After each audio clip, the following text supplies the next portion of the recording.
لا الہ الا اللہ ذکر ہے صبح اور شام 100 مرتبہ. اس کی عادت ڈالیں, بچوں کو عادی بنائیں.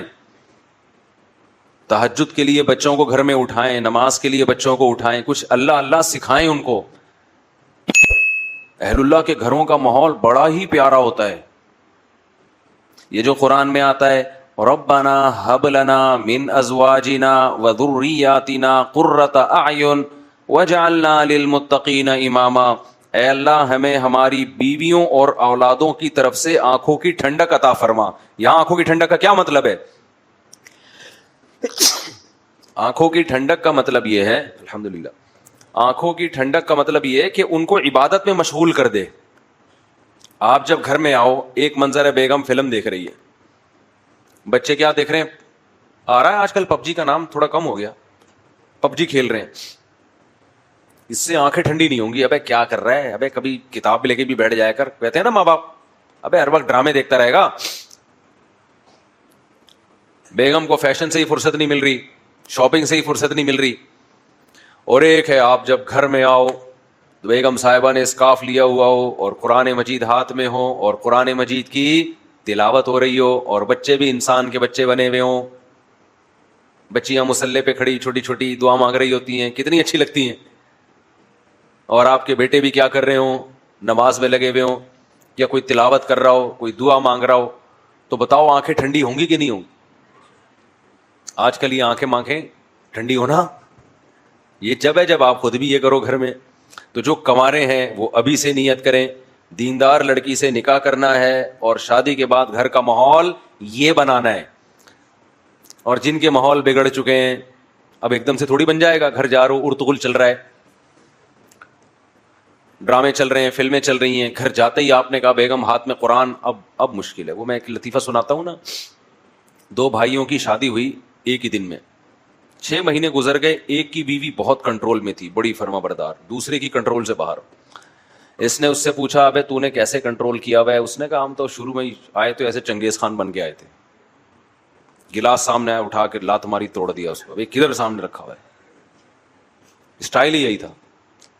بلی نے تھوڑا شور مچایا, گردن مار کے پھینک دی اس کو.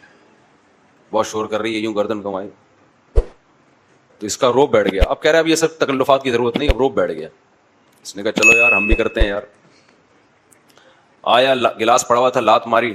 بیگم نے کہا اب نہیں, پہلے کرنے کی چیزیں تھی یہ, ٹھیک ہے نا, ابھی جو تمہاری اوقات ہے 6 مہینے میں مجھے وہ سمجھ میں آ گئی.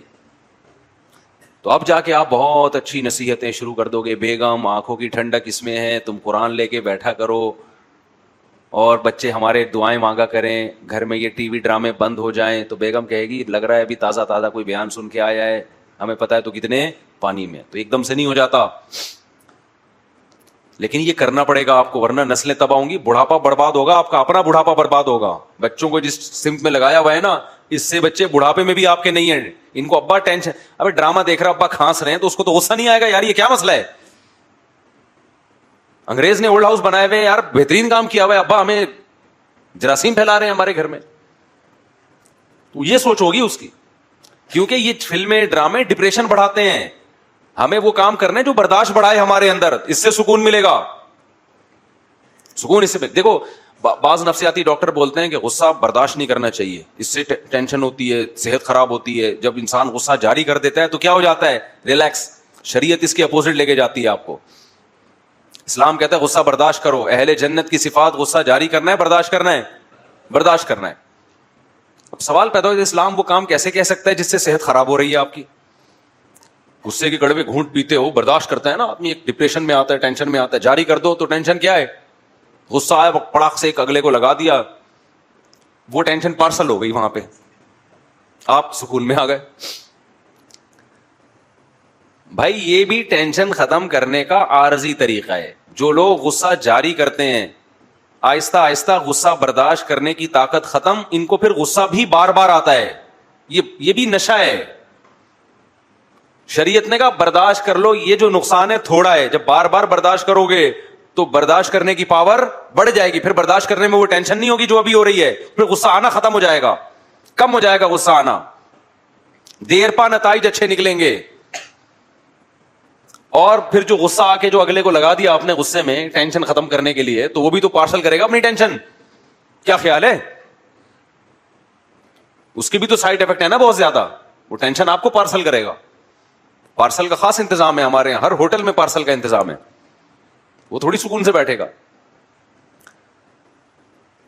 تو عبادت کا ماحول بنائیں گھروں کے اندر, عبادت کی عادت ڈالیں گھروں کے اندر.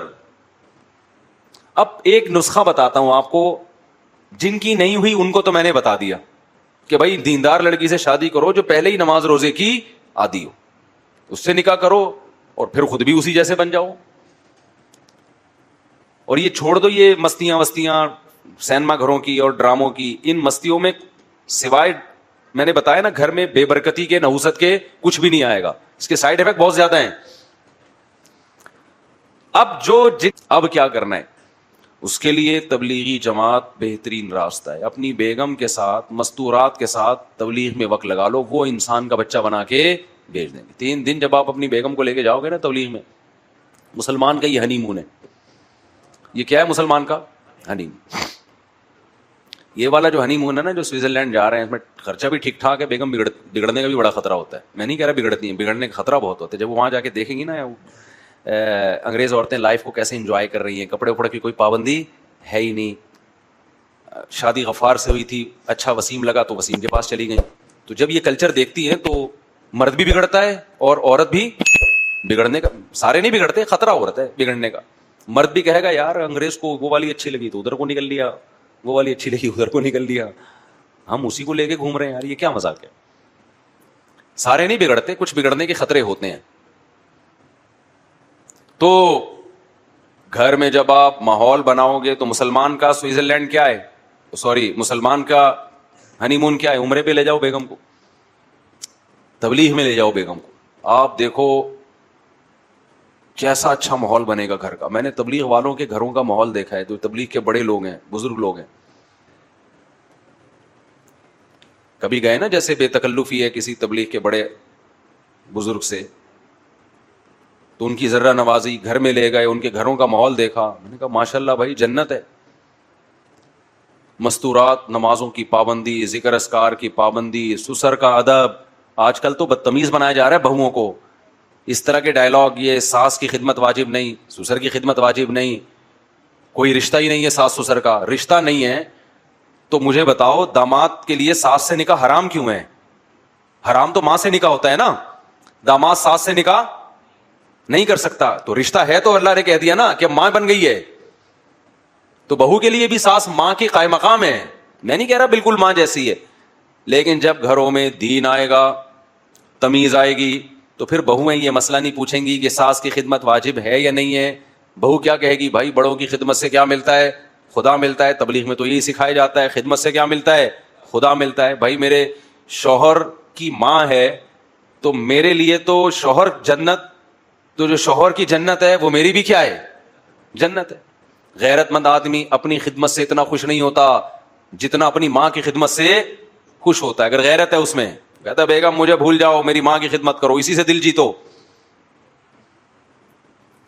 تو میں نے تبلیغ والوں کے گھروں کا ماحول بھی دیکھا ہے الحمدللہ, اور میں نے لبرل لوگوں کے گھروں کا ماحول بھی دیکھا ہے.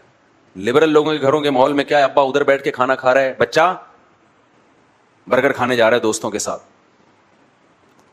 بیگم صاحبہ اپنے الگ روم میں, بچے بھی ایک آدھی ہوتے ہیں, اور بیٹی صاحبہ وہ اپنا لیپ ٹاپ لے کے کمرے میں بیٹھی ہوئی, میں بزی ہوں, مجھے کوئی ڈسٹرب نہ کرے. تبلیغ والوں کے گھروں کا ماحول بھی دیکھا. ایک تو نسل زیادہ ہوتی ہے, بہویں بھی ہیں, داماد بھی ہیں, بیٹے بھی ہیں, بیٹیاں بھی ہیں, گھر بھرا ہوا ہے, سمجھتے ہو. ایک بڑے بزرگ کے ہاں جانا ہوا, انہوں نے کہا کہ اللہ نے ہمیں بہو اتنی اچھی دے دی مولوی صاحب, وہ تو جو ہمارے گھروں میں اعمال میں سستی ہو رہی تھی, وہ بہو اس سستی کو بھی کیا کر رہی ہے؟ دور کرنے کا ذریعہ بن رہی.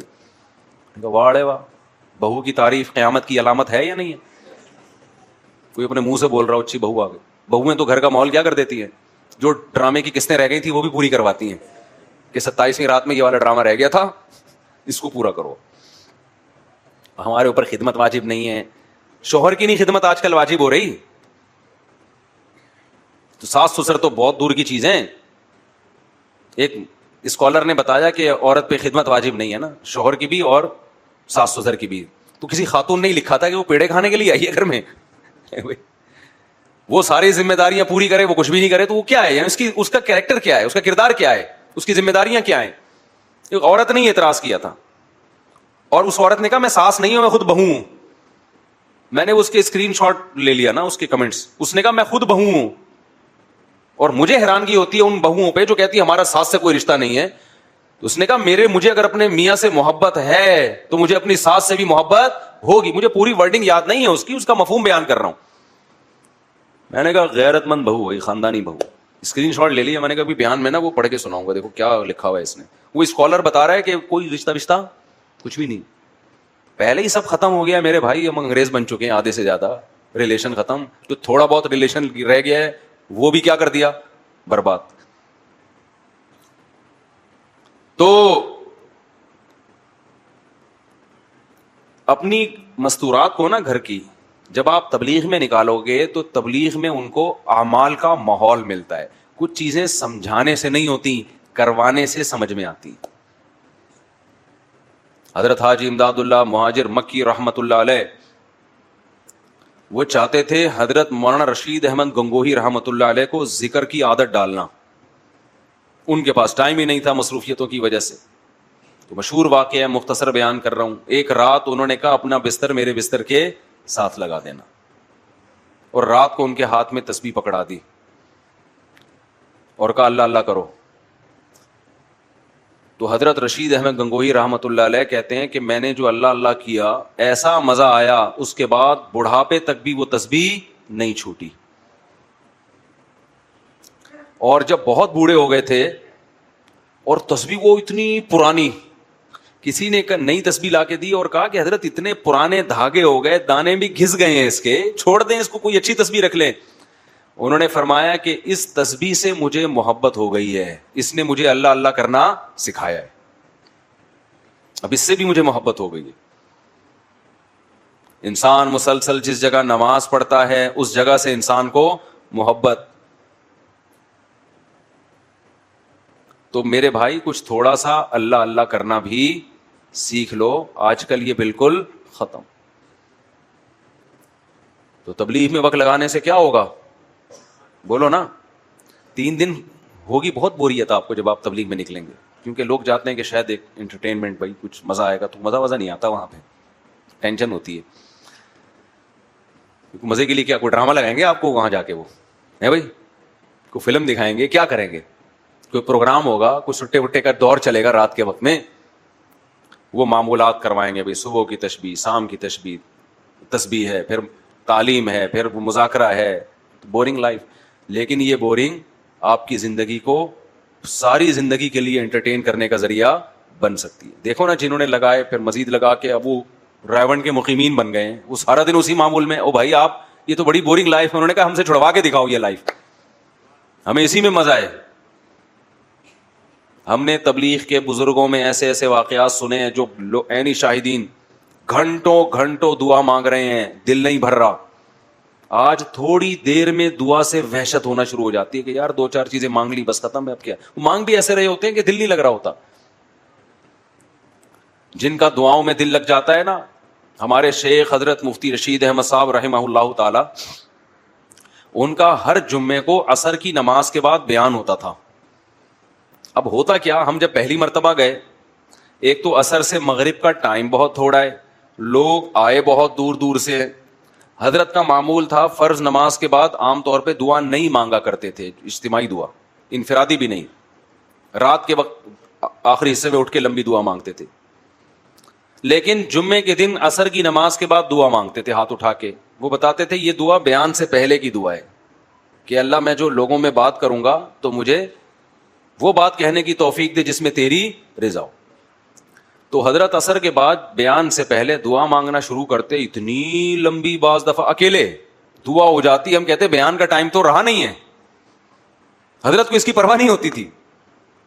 بیان پھر بہت مختصر ہو جاتا تھا, لیکن وہ جو مختصر ہوتا اسی نے لوگوں کی زندگیاں تبدیل کر دی. ایسی ایسی قربانیاں دی لوگوں نے. تو ہم نے ایک دفعہ پوچھا کہ آپ ہاتھ اٹھا کے جب دعا مانگتے ہیں تو مختصر کر لیا کریں. اچھا ویسے جب بھی حضرت سے کوئی آ کے کہتا نا کہ حضرت یہ دعا مانگ لے میرے لیے, تو حضرت ہاتھ اٹھائے بغیر دعا مانگتے تھے کہ اللہ کرے آپ کی حاجت پوری ہو جائے, اللہ کرے ایسا ہو جائے, اللہ ہاتھ نہیں اٹھاتے تھے. تو ہم نے کہا حضرت ہاتھ اٹھا کے دعا مانگ لیا کریں آپ مختصر. تو حضرت نے فرمایا میں جب ہاتھ اٹھاتا ہوں تو پھر مجھ سے جلدی ہاتھ نیچے رکھے نہیں جاتے. سمجھ رہے ہیں, پھر نہیں دل چاہتا. جواد اور کریم بادشاہ کے دربار میں ہاتھ اٹھائے, پھر تو ایسا مزہ آتا ہے, ایسا مزہ آتا ہے کہ مانگتے چلے جاؤ بھائی. آج دعاؤں میں طاقت ختم ہو گئی ہے, بس اجتماعی دعائیں چل رہی ہیں, امام مانگ رہا ہوتا ہے پیچھے ہول سیل کے حساب سے آمین. چلو غنیمت ہے وہ بھی,